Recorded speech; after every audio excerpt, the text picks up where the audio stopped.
Hey, what's up, people? JayDub here. Before I get started talking about the Monday Night Massacre, which is what I refer to TNA versus WWE as, simply because I'm not going to call it a war, because there is no war. So, yeah, before I get started talking about that, I want to pull Raw away from the abomination that is TNA Impact and give it its own portion in this video, because, yeah, if you watched a couple of videos ago, I said, you know what, TNA, you got a month to get your shit together.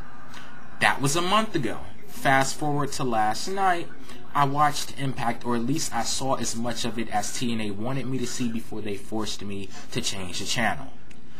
That abomination of a show, I'm going to talk about it later on in this video, but first I'm going to start off with Monday Night Raw. Same things that I complain about Raw each and every week. The Divas and the whole celebrity guest host concept. The Divas, once again, they were horribly booked. It's clear that whoever is booking this division has the head up their ass. They don't give a damn about booking the Divas. They aren't putting any time and effort into booking the Divas, so why should I put any time and effort into saying why they're horrible? I'm simply going to state that they are horrible and wish that whoever is booking them pulls their head out of their ass and gives a damn, and move on to the next topic. The whole celebrity guest host concept. David Otunga was the last celebrity guest host. I thought he was entertaining and effective in his role. He wasn't as annoying as the previous celebrity guest host, who you could tell didn't know anything about the product and didn't give a damn about the product either. But yeah, he's directly connected to WWE as he is one of the rookies on NXT. I thought it would have been great to see him do something like sign himself to a contract on Raw. You know, say something like, go out there and say something like, you know what, the only reason why I was ranked so low in the pros poll on NXT last week is because the pros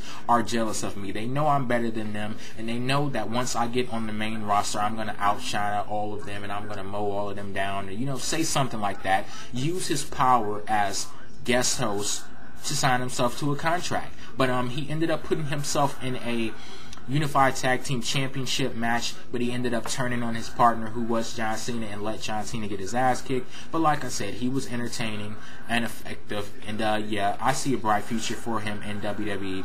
Moving on to other things that I liked about this show, Triple H and Sheamus. I'm really loving the build-up between these two guys. They had some interaction between a sledgehammer and Sheamus's pipe, and this may be a stipulation if they end up having a match at Extreme Rules. A lot of people said, you know, Triple H buried. He buried Sheamus at WrestleMania 26.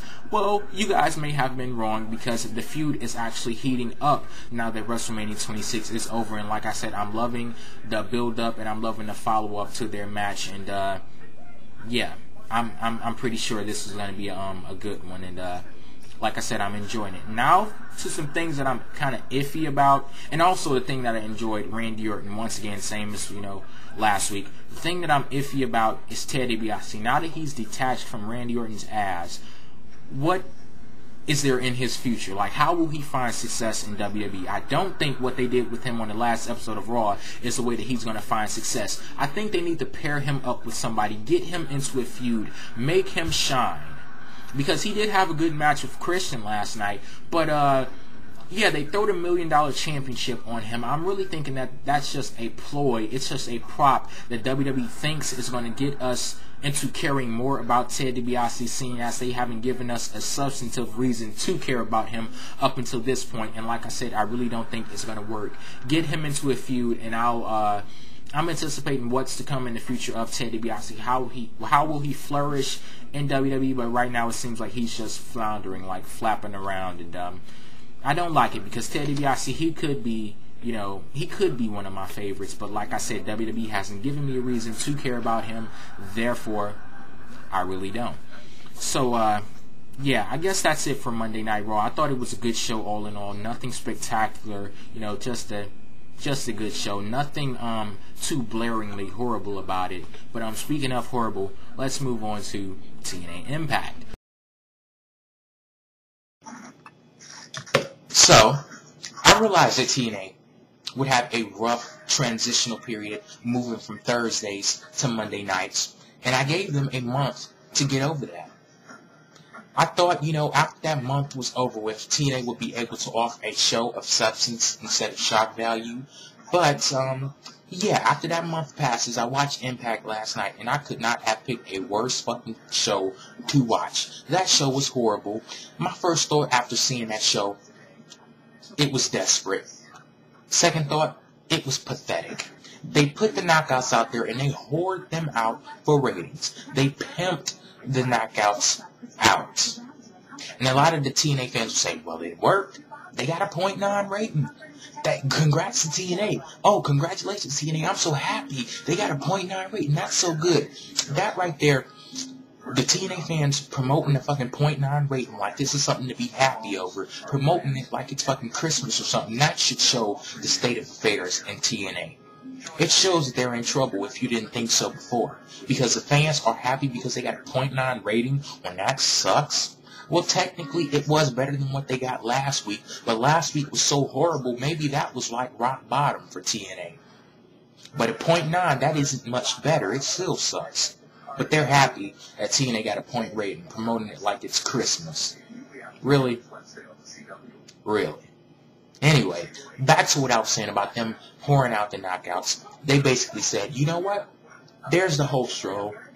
You walk down the host role. Here's your objective. You do this. You do that. Come back. Bring me my money. And that's exactly what they did. Because they throw the knockouts out there. The first segment of the night, this is how they open the show. The knockouts are on screen, and they're talking about this lockbox challenge, this stupid-ass, dumbass idea to put the Knockouts Championship in a lockbox, a spider in a lockbox, yes, a spider, a contract where you get to get a match wherever you want with whoever you want in another lockbox, and then if you won the other lockbox, you have to strip. Lacey Von Erich comes out with a fucking towel. She's more concerned with winning the lockbox that had her stripped than she is with winning the Knockouts Championship. But your division is the best in the United States. The Knockouts division is the best women's division in the United States. But your Knockouts champion wins her match, but still loses her championship. But it's the best. It's the best, but you use your knockouts as whores to pop a rating. Really? And the knockouts, people are saying, oh, they're big draws in TNA. They draw big ratings. Why isn't TNA paying them like they're big draws? Look what happens to knockouts who ask for a raise. Awesome Kong, Gail Kim, possibly the revolutionaries of the knockouts division. They release their asses. Release them. But the knockouts, oh, yeah, you could throw them out there and make them look like sluts. And Lacey Von Erich stripping was the main event of TNA. That was the main event. Lacey Von Erich stripping. Really? Is this what we have to expect from TNA now, that they are settled in their Monday night spot? Really? And like I talked about earlier in the video, I saw something that made me not want to watch TNA after that. I'm looking at TNA. I turn my head away from the screen for a minute. I look back, and what do I see? Orlando Jordan with white shit dripping out of his mouth and onto his chest. I said, you know what? Click, I'm done. There is your chance. I'm over. Why? That was so nasty. It was so creepy. It was so over the top. It was so uncalled for. Nothing about that was interesting to me. Nothing about it whatsoever. And a lot of people will say, oh, well, WWE, they did Big Dick Johnson, and you're complaining about Orlando Jordan. Oh, well, WWE, they did all that stuff with the Divas, Bra and Panties matches, but you're complaining about the knockouts. Is that your only excuse? To justify everything that TNA does, you bring up something that WWE did in the past? Really? I thought TNA was supposed to be an alternative to WWE. I thought it was supposed to be something different, not just a cheap version of it. A cheap, low-budget ass version of it. Because that's what it's coming off to me. And the TNA fans, it's like you sit there and you eat shit just because it's not WWE.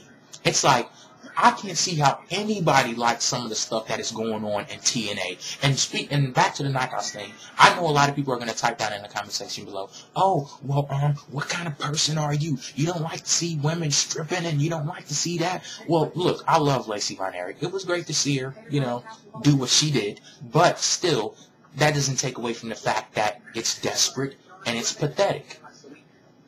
And yeah, for all of you people that are sitting there and you're so happy, you know, oh, happy with joy because you see a woman stripping. Oh, guess what? It's this thing called porn, and I'm pretty sure you can get more bang for your buck from watching that than jacking off to a wrestling program. Yes, I said it. Yes, I said it.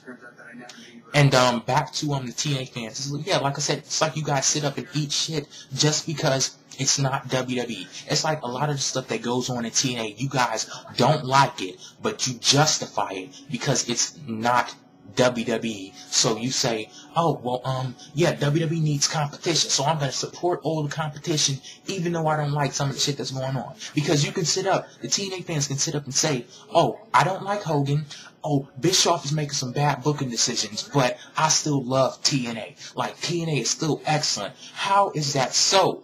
When Bischoff and Hogan, that's the new creative team. So if you don't like what they're doing, that means you don't like what you are seeing. But nobody seems to get that. Nobody seems to make that obvious connection. So what is it really? I think it's exactly what I said it is. You guys sit up and you eat shit simply because it's not WWE.